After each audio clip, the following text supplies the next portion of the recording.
impact FDI, especially in terms of private equity, venture capital? I'm going to just ask you to hold that thought because joining us now is the Railway, IT and Telecom Minister, Ashwini Vaishnaw. Mr. Vaishnaw, many thanks for joining us here on CNBC-TV18. Sir, appreciate your time.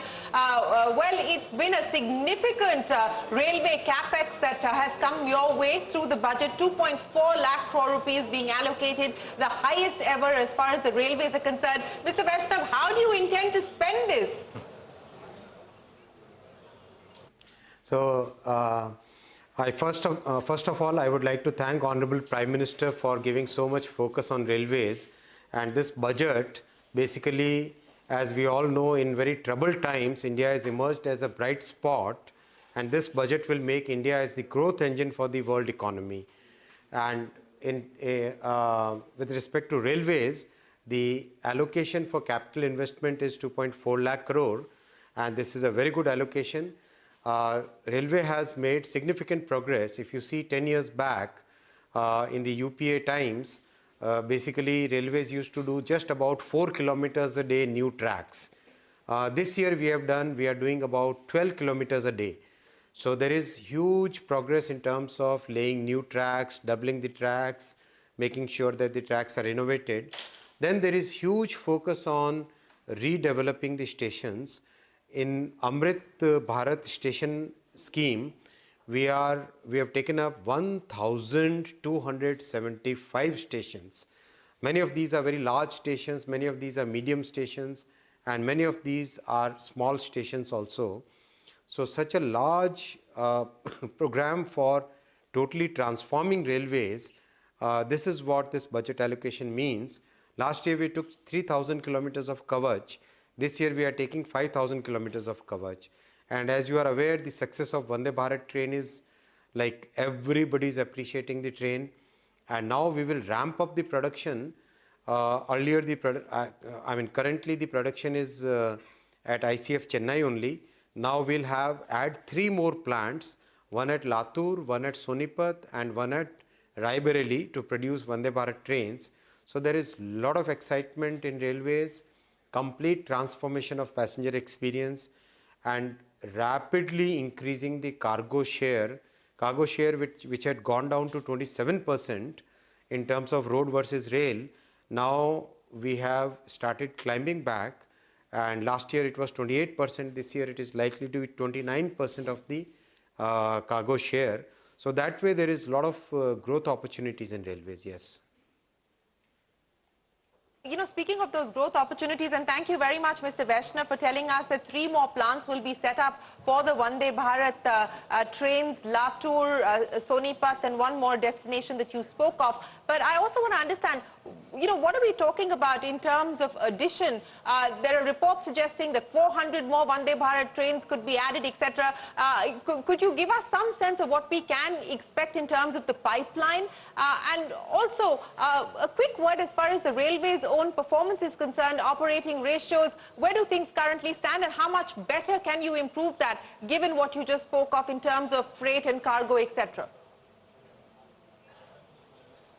So there are 3 questions in your question, so I'll take all of them one by one.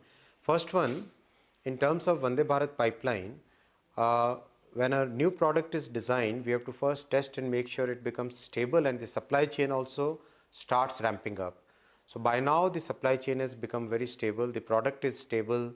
Vande Bharat trains have, the 8 trains which are running, they have, like if you cover the perimeter of the earth, then practically 52 times they have covered they have traveled around the earth. So that is the kind of magnitude of close to 45 lakh people have traveled. So now we have to ramp up the production. We are producing now almost 1 train every week or 8 days.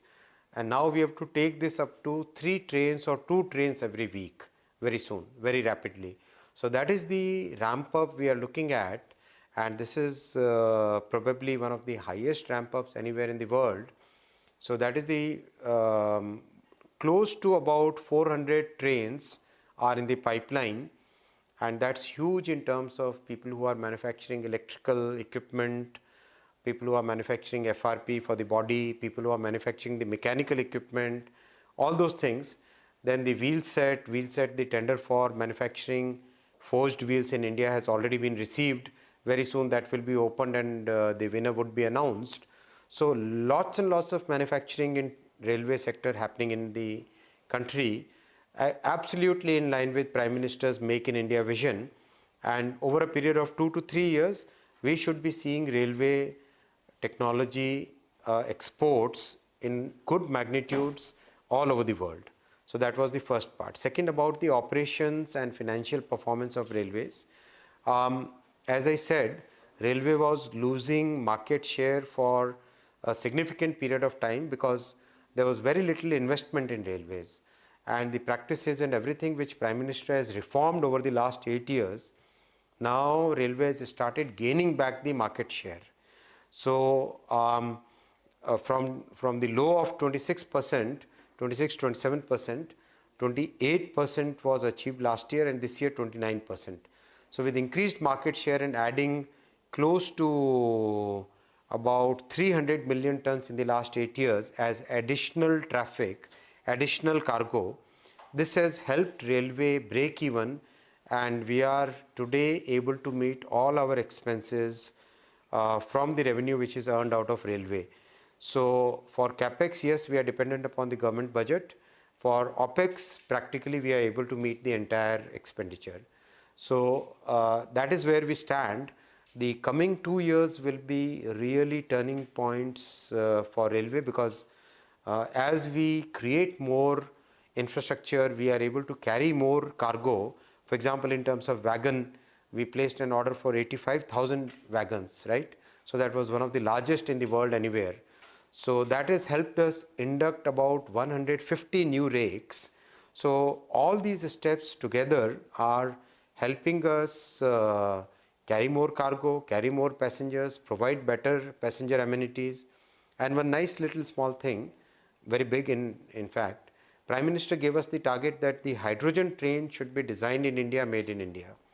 So we started work on that, and this year by December, we should be able to roll out the first hydrogen train, and then we will manufacture using that technology for all the heritage circuits like Lonavala, like Ooty, like Kalka Shimla, like Darjeeling, like Mathiran. All these places we will run hydrogen trains, and I mean it's going to be a very nice technological journey ahead. Well, you know, Mr. Vaishnaw, I asked you 3 questions in one, and you've given me plenty of headlines in your response. The one, that the railways have achieved a break even, so can manage the OPEX on the back of the revenue that they're generating. 2, that we're going to see India's first hydrogen train being launched by the end of the year, by December. And the 3rd big headline there on the Vande Bharat trains, 403 plants additionally that the government is looking to set up. I'm going to ask you to take off your railway minister hat and put on your telecom minister hat, Mr. Vaishnaw, and put a question to you as far as the capital infusion into BSNL is concerned. I think it's being pegged at just about 53,000 crores for FY24.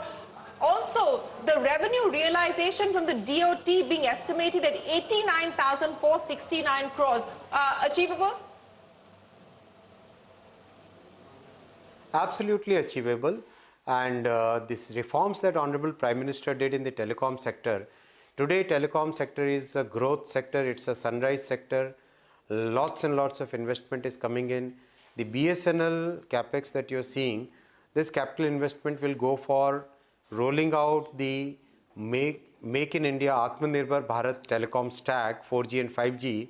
By end of 2023, BSNL would have rolled out made in India, designed in India, developed in India 4G and 5G technology stack. And I must tell you, the world is waiting for this solution.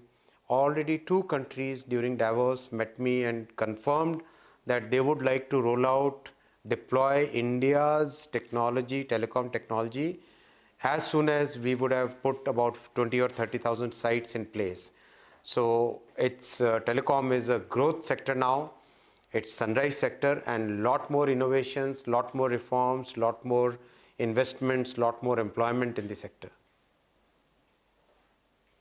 And finally, I know I have to let you go, but I can't let you go without getting you to put on your third hat, and that is the Electronics Minister's hat as well, Mr. Vaishnaw. And I promise you this is going to be the last question. The announcements that have come in the budget as far as the electronic sector is concerned, on balance, how confident do you feel about being able to continue to grow what we've seen happen as far as the mobile phone PLI scheme is concerned and more? See, the budget announcement is very conducive, very helpful for the growth of electronics manufacturing. As you are aware, already we are at a situation, at a position where this year the mobile phone exports will touch about $9 billion. Mobile phone will become among the top 10 commodities to be exported out of India. Now the component ecosystem has started shifting to India. With the component ecosystem coming, the virtuous cycle of exports will actually increase dramatically now.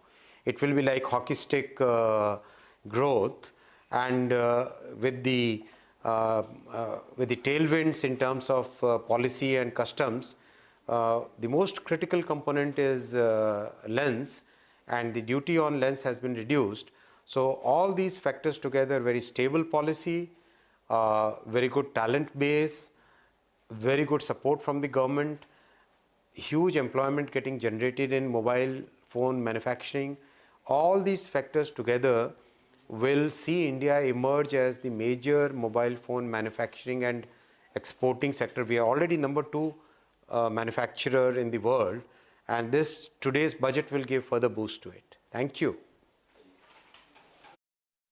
I appreciate you joining us, and thank you very much for closing out on headlines that you've given us here this evening. Appreciate your time, and we wish you the very best of luck. Well, gentlemen,